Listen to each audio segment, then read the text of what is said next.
Sadhgurunath Maharaj Ki Jai, and welcome to Jagadambe Reads the Holy Books of India, Bhaktavijaya415.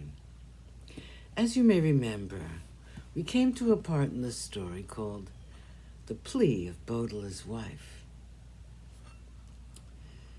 Said he, when they put a handful of grain into the seed box of a drill plow, then only the world prospers.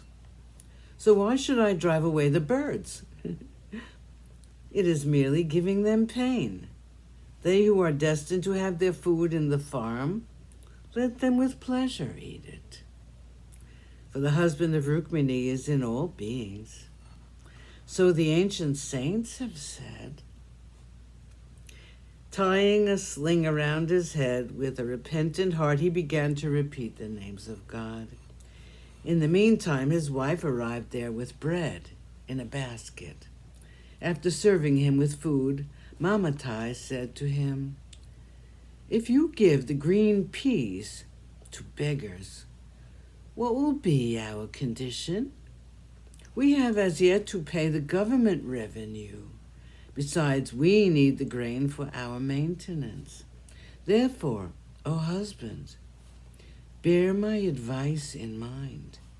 I request you, in the name of Vitoba, that you do not give away any more pods." Saying this, she returned home. Bodala lets pilgrims eat up his green peas. At the same time, a great number of pilgrims were going to Pandari, singing the names of God with delight. As Bodala saw them, he felt glad at heart.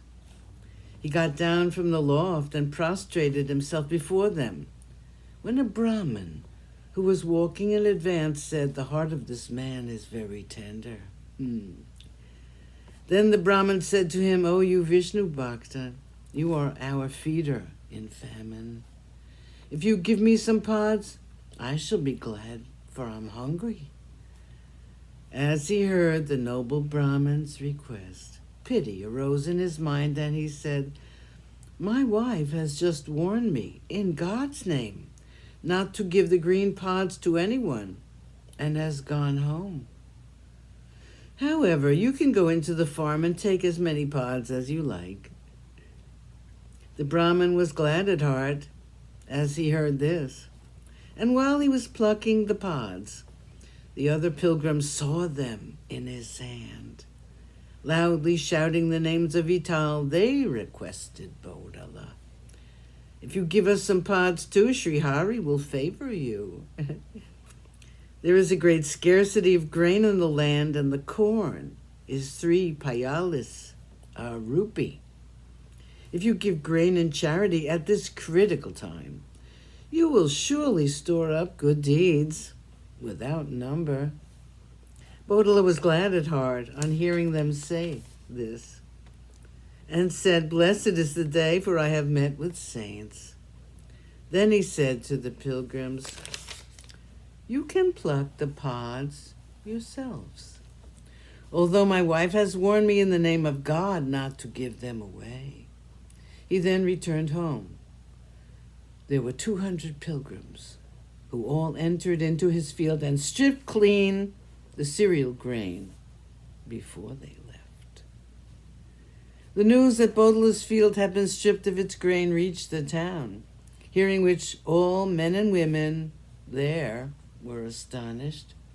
Some called him very generous, others a profuse squanderer, while some said the husband of Rukmini cared for his domestic life. Knowing that his wife and son would worry him, he did not go back into the town. But contemplating in his mind the life of the world, he began to sing his praises with love.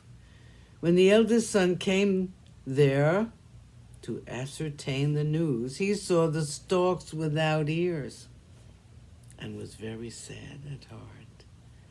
He sat there overcome with sorrow, and as the father knew of what he had gone through, he advised his son in an abhanga Sadhgurunath Maharaj Ki Jai. Thank you for coming. I hope you come again.